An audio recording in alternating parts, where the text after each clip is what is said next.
जय हिंद, जय भारत, जय वाणिज्य। मैं राघव तिवारी। बीकॉम में के पोर्शन में हम बैंकिंग का पोर्शन पढ़ रहे थे, जिसमें कॉमर्शियल बैंक के बारे में पढ़ा जा रहा था। आशा करते हैं कि आप लोग अच्छे होंगे और हालचाल आपका बढ़िया होगा। नवरात्रि का समय चल रहा है, कुछ लोग व्रत भी होंगे। लेकिन चलिए, अपना काम चलता रहेगा। आइए अब पढ़ते हैं। आज हम पढ़ेंगे कॉमर्शियल बैंकों के द्वारा साख का निर्माण, क्रिएशन ऑफ क्रेडिट। साख का निर्माण व्यापारिक बैंकों द्वारा कैसे किया जाता है, पहले कुछ पॉइंट को समझेंगे और उसके बाद हम एक एग्जाम्पल के थ्रू समझेंगे कि कैसे साख का सृजन होता है, कैसे साख का निर्माण होता है। देखिए, एक बैंकों के साख के निर्माण के बारे में एक बहुत अच्छे अर्थशास्त्री थे, उनका नाम था शेयर्स उनका नाम था। उन्होंने एक शब्द कहा था कि बैंक केवल मुद्रा जुटाने वाली संस्था नहीं है। बैंक केवल मुद्रा जुटाने वाली संस्था नहीं है, वरन मुद्रा का निर्माता भी है। मतलब कि बैंक जो है, क्या कहते हैं, केवल मुद्रा को जमा के रूप में स्वीकार नहीं करती, बल्कि मुद्रा को बनाती भी है। मुद्रा को बनाती भी है। Banks are not mainly purveyors of money, but also is an important sense manufacturing of money. मतलब वही कि मुद्रा का जुटाने का माध्यम है, मतलब मुद्रा को लेकर नहीं आती, बल्कि क्या करती है, मुद्रा को बनाती भी है, निर्माण भी करती है। अभी हम बताएंगे कैसे मुद्रा का निर्माण होता है बैंकों के द्वारा। अब आइए हम थोड़ा पढ़ते हैं साख मुद्रा का अर्थ या मुद्रा का निर्माण। Meaning of the credit money and creation of credit. अब साख मुद्रा होता क्या है? साख मुद्रा जो मुद्रा को डिपॉजिट के रूप में शो करे।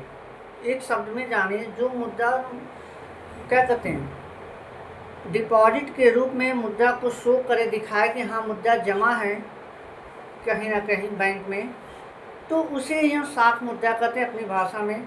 आप इसको समझ सकते हैं, लिख सकते हैं। लेकिन देखिए, एग्जाम्पल के रूप में यहाँ थ्योरी के रूप में लिखा हुआ है कि बैंक जिन मुद्रा का निर्माण करते हैं उसे बैंक मुद्रा या साख मुद्रा कहते हैं। बैंक जिस मुद्रा का निर्माण करते हैं उसे बैंक मुद्रा या साख मुद्रा कहते हैं। आगे कह रहा है, बैंक मुद्रा या साख मुद्रा का संचालन व्यापारिक बैंकों द्वारा किया जाता है। मतलब साख का सृजन कौन करता है? व्यापारिक बैंक ही तो करते हैं। साख का सृजन व्यापारिक बैंकों द्वारा किया जाता है और इनका संबंध बैंकों में स्थित जनता की उस जमा से है जिस पर लिखे गए चेकों का प्रयोग मुद्रा के रूप में किया जाता है। अब देखिए क्या कर रहा है, कह रहा है कि इसका जो संबंध होता है जनता के उस जमा से है या उस लिखे गए चेक से है, ठीक है, जो क्या कहते हैं, लिखे गए उस चेक से है, प्रयोग से है, जो मुद्रा के रूप में प्रयोग किया जाता है। मतलब मुद्रा का है, डिपॉजिट के रूप में जमा है कहीं ना कहीं। और आगे पढ़ लेते तब समझाते हैं। मुद्रा के रूप में प्रयोग किया जाता है, चेक बैंक में जमा का प्रतिनिधित्व करते हैं और मुद्रा के समान चलते हैं। इसलिए बैंक मुद्रा या साख मुद्रा को हम क्या कहते हैं, जमा मुद्रा या डिपॉजिट मनी भी कहते हैं। कहने मतलब ये ऊपर आपको बोले कि बैंक साख मुद्रा या क्रेडिट मनी वह मनी है जो बैंकों में या कहीं ना कहीं किसी भी बैंक के ब्रांच में मुद्रा को डिपॉजिट के रूप में शो करता हो। अगर हम चेक को चला रहे हैं, चेक मार्केट में चल रहा है मुद्रा के रूप में, तो चेक क्या है, एक साख पत्र है। और वो क्यों चलन में होगा? चलन में तभी होगा जब ये भरोसा हमें दिलाया गया कि चेक जो लिखा गया है उस जिस खाते का वो चेक है उस खाते में उतना अमाउंट जमा है, तब तो चलन में चल रहा है। तो वही बात कर रहे हैं कि क्या कहते हैं कि बैंक द्वारा किया जाता है और कह रहा है, और इसका संबंध बैंक में स्थित जनता की उस जमा से है जिस पर लिखे गए चेकों का प्रयोग मुद्रा के रूप में किया जाता है। मतलब जब चेक को मुद्रा के रूप में प्रयोग तभी कर सकते हैं जब जनता के जमा क्या करते हैं खाते में जमा होगा। ठीक, तो ये रहा साख मुद्रा के बारे में छोटा सा इंफॉर्मेशन कि मतलब साख मुद्रा क्या होता है। अब आते हैं डिपॉजिट। मानो बैंकों में डिपॉजिट कितने प्रकार के होते हैं, बैंक कितने प्रकार की डिपॉजिट करती है और किस तरीके से साख का निर्माण होता है, ये एक थ्योरिटिकल पार्ट है। पेशेंस रखना पड़ता है थोड़ा सा, इसमें थ्योरिटिकल पार्ट है ये। खासकर इंटर में भी, इंटर में इकोनॉमिक्स में एक क्वेश्चन लॉन्ग में शेयर है कि साख का निर्माण कैसे किया जाता है। तो इसमें लिखना ही आपको ये साख के बारे में लिखना है, छोटे मोटे बातों को लिखना है अपनी भाषा में। और उसके बाद से साख का निर्माण आपको एक एग्जाम्पल के थ्रू समझा देंगे, उसको आप अपनी भाषा में लिख सकते हैं बढ़ा चढ़ा के। ये थ्योरी का भी पार्ट है और न्यूमेरिकल के क्या कहते हैं आपके एमसीक्यू में भी कुछ चीज़ें आती हैं। जैसे एमसीक्यू में अगर आ रहे हैं तो आपका यही पूछ देगा कि एक जो टॉपिक है स्टेटमेंट है किसका दिया हुआ है, और भी कुछ स्टेटमेंट बीच बीच में आएंगे, उस स्टेटमेंट को भी बताएंगे। बस थोड़ा सा आगे वेट करते हैं।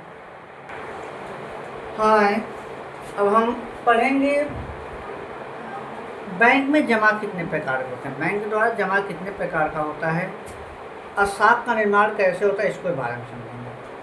कह रहा है व्यापारिक बैंक जमाओं या निक्षेपों के आधार पर साख का निर्माण करते हैं। मतलब जो व्यापारी बैंक कॉमर्शियल बैंक हैं वह जो डिपॉजिट है उसी के आधार पर जमा का स्वीकार कर क्या करते हैं, साख का निर्माण कर देते हैं। अब कैसे करते हैं इसको समझना है। अब मान लीजिए अब बैंक में जमा दो प्रकार का होता है।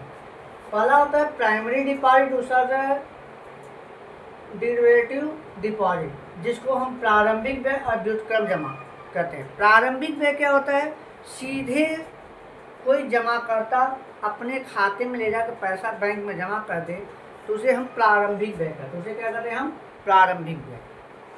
जैसे एक कोई व्यक्ति हैं अपने एसबीआई के ब्रांच में ले जाके अपने अकाउंट में खुद 10,000 रुपये जमा कराते हैं, तो ये क्या कहलाएगा, प्रारंभिक व्यय, प्राइमरी डिपॉजिट के रूप में जाना जाएगा। अगला होता है व्युत्पन्न जमा, डेरिवेटिव डिपॉजिट। तो ये डिपॉजिट बैंकों के द्वारा करा दिया जाता है। अब मान लीजिए तो बैंक, ये पता है कि कोई भी बैंक अपने डिपॉजिट का एक निश्चित भाग अपने पास रिजर्व के रूप में रखते हैं, ठीक, जिसको हम CRR कहते हैं, CRR, कैश रिजर्व रेशियो, या हिंदी होती है नगद आरक्षण अनुपात। नगद आरक्षण अनुपात जिसको हम CRR कैश रिजर्व रेशियो कहते हैं।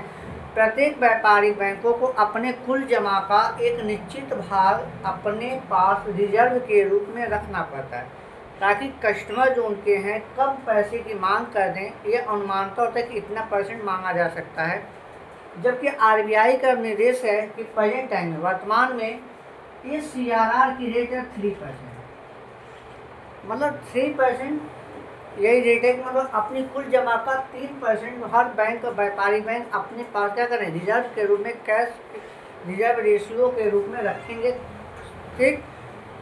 तो अब बाकी जो बच गया, बाकी जो पैसा बच गया, कैश जो बच जाता है, उसको क्या करते हैं, बैंक इन्वेस्ट कर देते हैं। किस रूप में, या ऋण के रूप में इन्वेस्ट कर देंगे, या विनियोग के रूप में किसी व्यक्ति के खाते में इन्वेस्ट कर देंगे, या किसी कंपनी में लगा देंगे जिससे उनको पैसा मिले। अब मान लीजिए ऋण के रूप में इसी पैसे को किसी को क्रेडिट कर दे दिया जाए, किसी व्यक्ति को दे दिया जाए, तो वैसा उस दशा में क्या होगा, उस दशा में ये होगा कि अलग से क्या कहते हैं, एक डिपॉजिट हो गया, अलग से जो डिपॉजिट बन जाता है उसे हम क्या कहते हैं, व्युत्क्रम जमा करते हैं। जैसे मान लीजिए इस 10,000 रुपये एक के खाते में जमा है, बैंक ने इसका मान लीजिए 10% रोक दिया, 10% रोक कर कितना बचा, 10% रोक के 1000 रुपये, 1000 रुपये CRR के रूप में, रिजर्व के रूप में रखा, बाकी 9,000 रुपये क्या बी को लोन के रूप में दे दिया, बी को लोन के रूप में दे दिया। तो यह 9,000 रुपये बी के खाते में क्रेडिट हुए। जो यह क्रेडिट उसके खाते में है वह अतिरिक्त जमा के रूप में दिखाए जाएंगे। क्यों? क्योंकि यह तो ऋण की राशि है, और ऋण की राशि, अतिरिक्त जमा की राशि जो है वही क्या कहलाता है, व्युत्क्रम जमा कहलाता है, जो वास्तविक जमा के रूप में नहीं होता। यह वास्तविक जमा नहीं है, ये तो ऋण के रूप में दिया गया है उनके खाते में, बी के खाते में, तो ये क्या कहलाएगा, यह वास्तविक जमा न होके क्या कहलाएगा, व्युत्क्रम जमा कहलाएगा। पॉइंट समझ में आया? तो इस तरीके से हम कह सकते हैं कि प्रारंभिक जमा वह जमा जिसे जनता के द्वारा सीधे तौर पे बैंक में पैसा जमा किया जाता, धन मुद्रा जमा की जाती है, क्या कहलाती है, प्रारंभिक जमा कहलाती है। और व्युत्क्रम जमा वे जमा जो बैंकों के द्वारा ऋण के रूप में, विनियोग के रूप में या साख के रूप में किसी ग्राहक के खाते में जमा कर दिया जाए, तो वैसे जमा को हम क्या कहेंगे, व्युत्क्रम जमा कहते हैं। आशा करते हैं दोनों पॉइंट आपको समझ में आया होगा।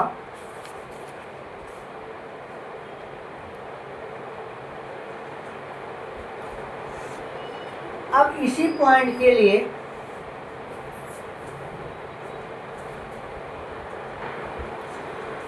आपको समझ में आया पॉइंट क्या हम कहे थे, प्रारंभिक जमा वो जमा जो जनता के द्वारा सीधे खाते में जमा किया जाए अपने पैसे, उसे क्या कहते हैं, प्रारंभिक जमा। और व्युत्क्रम जमा वे जमा जो बैंकों के द्वारा ऋण के रूप में या विनियोग के रूप में किसी खातेधारक के खाते में पैसा जमा कर दिया जाए, उसे व्युत्क्रम जमा करते हैं। अब देखिए इसी के संदर्भ में एक बहुत अच्छे शास्त्री थे जिनका नाम था हार्ले विडर्स। हार्ले विडर्स ने एक शब्द कहा था कि loan created deposit, loan created deposit अर्थात ऋण साख का ऋण जमा का निर्माण करते हैं, ऋण जमा का निर्माण करते हैं। मतलब अगर ए के पैसे में से 9,000 रुपये बी के अकाउंट में डिपॉजिट किया गया, तो क्या इसके खाते में डिपॉजिट हुआ कि नहीं हुआ, ऋण के रूप में ही गया, लोन के रूप में ही गया, तो डिपॉजिट हुआ ना, तो इसे हम क्या कहेंगे। इसीलिए हार्ले विडर्स ने कहा कि ऋण जमा का निर्माण करते हैं, लोन क्रिएट डिपॉजिट। ये बहुत अच्छे अर्थशास्त्री थे, जैसे शेयर्स थे, मार्शल हैं, वैसे ये भी एक अर्थशास्त्री हैं। आपके स्टेटमेंट तो याद ही रहना चाहिए, थ्योरी में लिखेंगे तो अच्छा भी लगेगा और MCQ में भी पूछ देता है, इस नाते स्टेटमेंट जो बोल दिया जाए वो स्टेटमेंट तो याद रखना चाहिए। अब हम आते हैं एक एग्जाम्पल के थ्रू। और एक चीज़ और, मान लीजिए ये हमें पता है कि हर बैंक अपने जमा का कुछ निश्चित भाग डिपॉजिट के रूप में रखेंगे, ठीक, जिसको हम CRR कहते हैं, कैश रिजर्व रेशियो कहते हैं। और बाकी जो भाग है उसका कुछ निश्चित भाग बैंकों के द्वारा क्या किया जाता है, इन्वेस्ट कर दिया जाता है, कहीं लोन के रूप में, चाहे किसी कंपनी में साख के रूप में, क्रेडिट के रूप में क्या कर देते हैं, इन्वेस्ट कर देते हैं।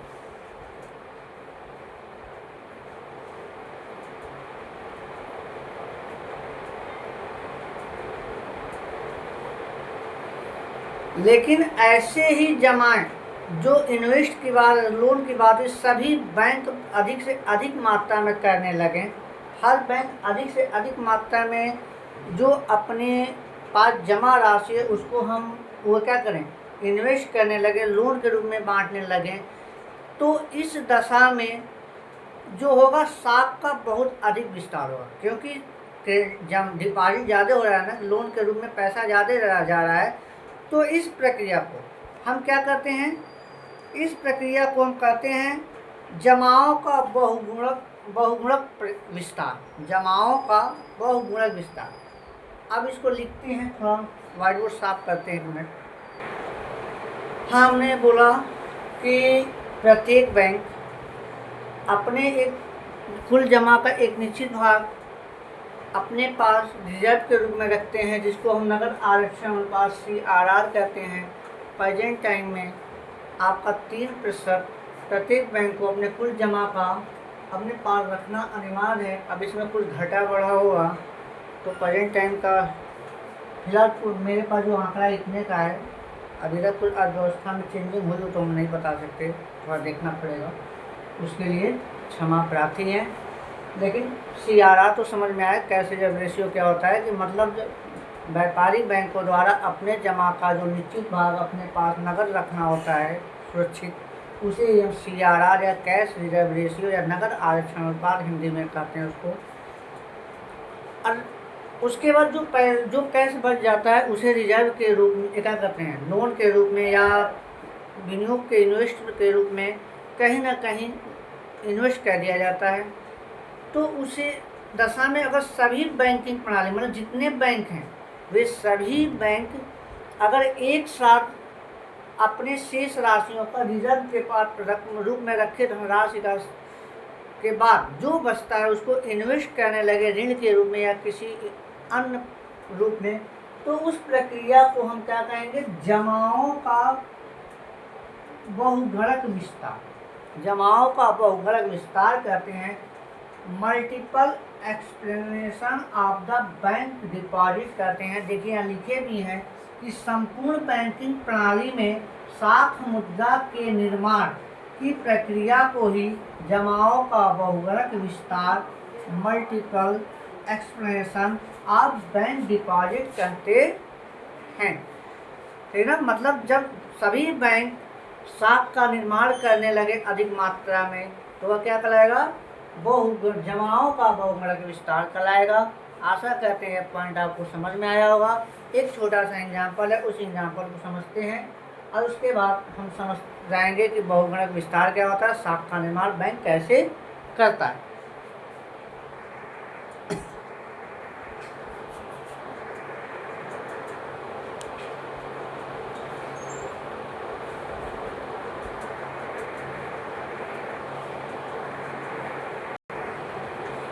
हाँ, आइए एक एग्जाम्पल देखते हैं। आपके सामने एक सारणी बनाए हुए हैं, ऐसा थोड़ा जगह रखे हुए हैं कि आपको समझाने के लिए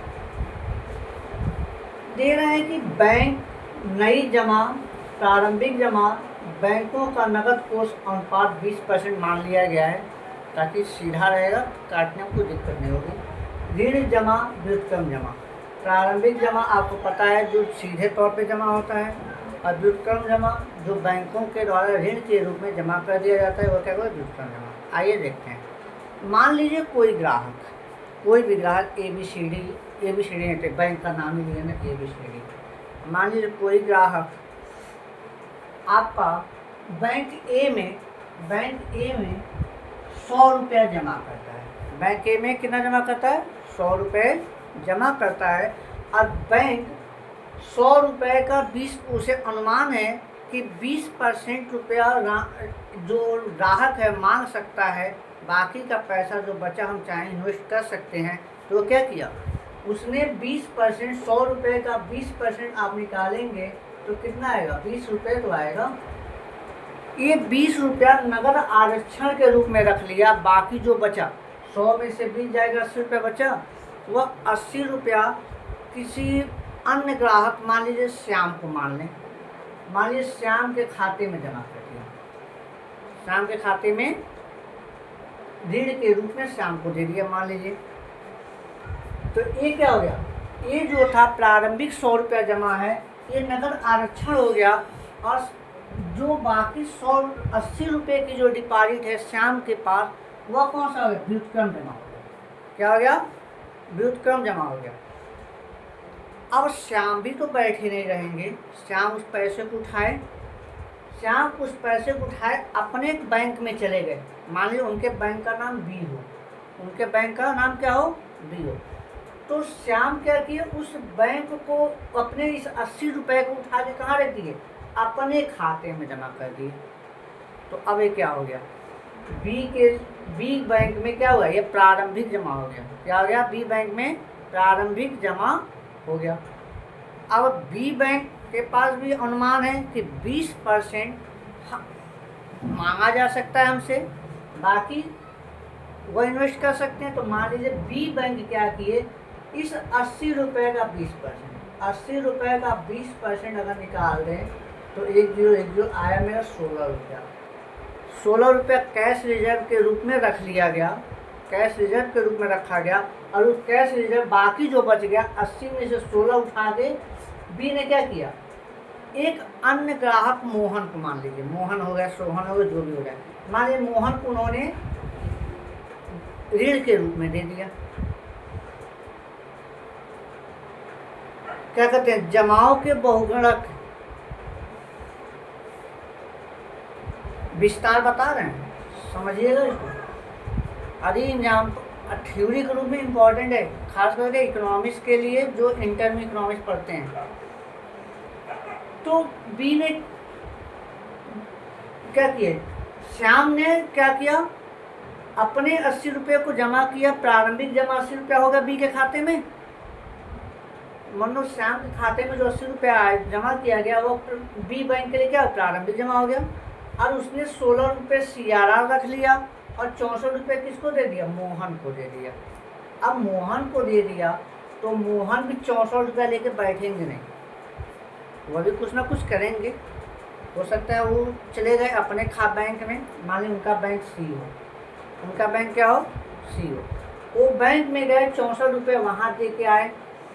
तो सी के लिए प्रारंभिक जमा क्या हो गई, 64 रुपये 64 रुपये हो गए। अब सी भी तो बैठेगा नहीं, सी को भी अंदाज़ा है कि 20% रिजर्व मांगा जा सकता है हमसे, 20% रोक लिया। अब मान लीजिए 24 का सी बैंक ने क्या किया, 64 रुपये का 20% हम निकालेंगे तो राउंड फिगर में आएगा आपका, क्या कहते हैं, 12 रुपये 80 पैसे। आप निकाल के देख सकते हैं, 12 रुपये 80 पैसे आएगा। 12 रुपये 80 पैसे रिजर्व के रूप में रखा, और 12 रुपये 80 पैसे रिजर्व रखने के बाद क्या किया, 51 रुपये जो बच गया 64 में से 12 रुपये 80 रुपये घटाने, वो क्या किया, किसी अन्य ग्राहक सोहन को दे दिया। अब 3 बैंकों का कंडीशन आप देख रहे हैं ना, 3 बैंकों का कंडीशन देख रहे हैं। तो एक कंडीशन बार बार चलता रहेगा, एक कंडीशन बार बार चलता रहेगा। अब मोहन सोहन कितने ग्राहक होंगे, एक कंडीशन तब तक चलता रहेगा जब तक ये 100 रुपया जो है, 100 रुपया का 5 गुना के बराबर ट्रांजैक्शन न हो जाए, गुणन न हो जाए, तो उस कंडीशन में चलता रहेगा। आइए इसको थोड़ा हम समझते हैं, थोड़ा और भी अच्छे से। हाँ, हमने क्या कहा कि एक कंडीशन तब तक चलता रहेगा जब तक मेरा क्या कहते हैं, नई जमा, व्युत्क्रम जमा और क्या कहते हैं नगद आरक्षण अनुपात जो 20% वाला है, उसके अनुरूप उनको लेते हुए मेरा कुल ट्रांजैक्शन, नई प्रारंभिक जमा जो है वह 5, जो प्रारंभिक जमा 100 रुपये थी उसके 5 गुणन के बराबर ना हो जाए, तब तक एक प्रक्रिया कंटिन्यू चलती रहेगी। आइए देखते हैं थोड़ा सा एग्जाम्पल के रूप में। अब मान लीजिए हम 100, इसको हम दिखाते हैं, 100 रुपये को दिखा रहे हैं, ठीक, रुपये 100 को किसके 5 गुना के बराबर दिखाना है हमें। 100 गुणे पहली कंडीशन क्या है, 1 है, पहली कंडीशन 1 है, ठीक। अब मान लीजिए 100 रुपये का में से 80 रुपया जमा कर दिया गया, तो कितना परसेंटेज बन रहा है, काटिए, 1 0 से 0, 2 से 2 चौकार 2 पंजे 10, अगर 4/5 का रेशियो बन रहा है ना, 4/5 का रेशियो बन रहा है, तो चलिए इसको रखते हैं एक ऐसे। अब मान लीजिए पहली कंडीशन 100 रुपये में 1 रुपया था, 100 रुपये पहली कंडीशन 100 रुपये जमा हुआ। दूसरी कंडीशन में हम 4/5 हुआ। अब इस 4/5 का डबल हुआ, मतलब दोबारा इन्वेस्ट हुआ, तो प्लस 4/5 का स्क्वायर, ठीक। फिर अगर प्लस किए 4/5 का स्क्वायर, फिर टाइम वही काम हुआ, मतलब 64 रुपये का क्या कहते हैं 80 रुपये का 16 रुपया। अगर ऐसे निकालें जैसे यहाँ क्या कहते हैं 100 का 80, तो आपका आया था क्या कहते हैं 4/5 आया। तो वैसे ही तो इन्वेस्टिंग में चल रही है 4/5 की रेशियो चल रही है। प्रारंभिक जमा और द्वितीयम जमा के बीच में कितने के 4/5 का रेशियो चल रहा है। तो ये कंडीशन तब तक इनफाइनाइट माना अनंत दशा तक चलती रहेगी। और कब तक चलती रहेगी? जब तक आपके नकद आरक्षण अनुपात और क्या प्रारंभिक जमा और व्युत्क्रम जमा मिला के इसके नई जमा के या प्रारंभिक जमा के जो पहला वाला 100 रुपया था प्रारंभिक सबसे पहले जमा का 5 गुणन के बराबर ना हो जाए, ये प्रक्रिया तब तक चलती रहेगी। तो आइए देखते हैं। अब ये इनफाइनाइट मतलब अनंत दशा में चलता रहेगा। तो अब इसको मान लीजिए ये है, तो हम इसको ऐसे लिख सकते हैं फार्मूले के अकॉर्डिंग, ऐसे लिख सकते हैं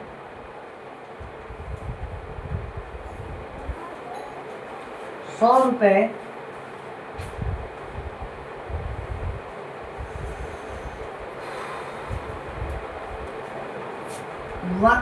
जब देखिए यहाँ पे 1 घात 2 2 घात 2 घात ऐसे अनंत दशाएं में जब चलती रहेगी, तो इसको हम ऐसे लिखते हैं 1/1 माइनस जो संख्या दी हुई है 4/5। हम इस रूप में इसको हम लिख सकते हैं। जब ऐसे लिखेंगे तो यहाँ 100 रुपया, सॉरी यहाँ 100 रुपया। अब इसी को सॉल्व करते हैं, चलिए। तो रुपये 100, अब इसको हम सॉल्व करें तो 1/, क्या आया एलसीएम 5 होगा, तो 5 1 जा 5 माइनस 4, ठीक ना। तो 100 रुपये अभी हो जाएगा 1/4 में से 5 में से 4 गया 1/5 आया। तो इसका डिवाइड कर देंगे, तो जब डिवाइड होता तो पलट जाता है। तो 100 मल्टीप्लाई 5/1 1 जा 1 हो जाएगा। तो 100 में 5 का मल्टीप्लाई करेंगे कितना 500 रुपये के बराबर आ गया।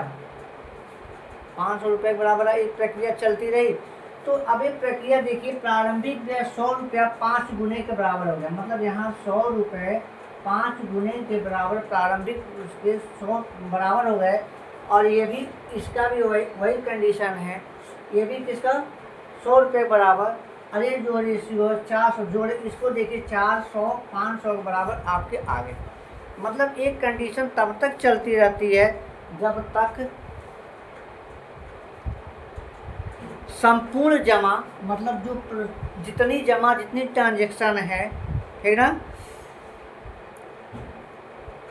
5 गुनी न हो जाए प्रारंभिक जमा के और 20% नगद आरक्षण अनुपात के आधार पर। इसका निष्कर्ष यही कर सकते हैं कि 20% नगद आरक्षण अनुपात के आधार पर जब तक कि पूरा जमा क्या हो 5 गुना न हो, 5 गुना वृद्धि न हो जाए, तब तक ये प्रक्रिया अनंत तरफ चलती रहेगी।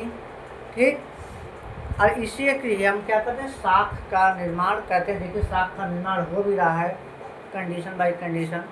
अब थोड़ा सा ग्राफिक क्या करते हैं, कुछ ग्राफिक समझ लेते हैं। बीज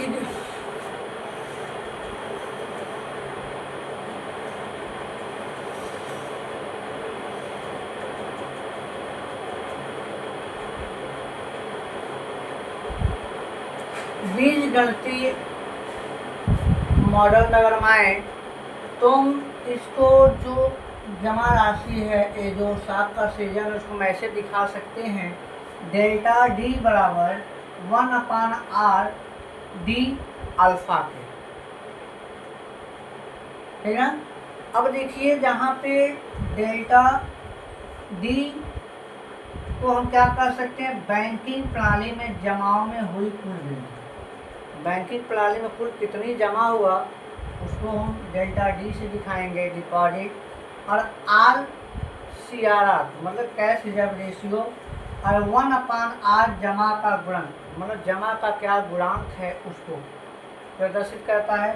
और डेल्टा अल्फा, जो ये अल्फा है वह बैंक जमाओं में हुई प्रारंभिक वृद्धि।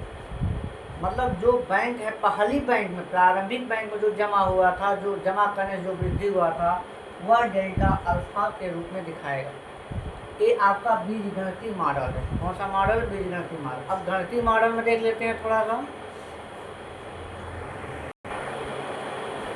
हाँ, गणितीय मॉडल में अगर हम चलें, अगर प्रारंभिक जमा को हम P मान लें और कोषानुपात को R मान लें, और R मेरा कितना दिया था? 20%। कितना दिया था?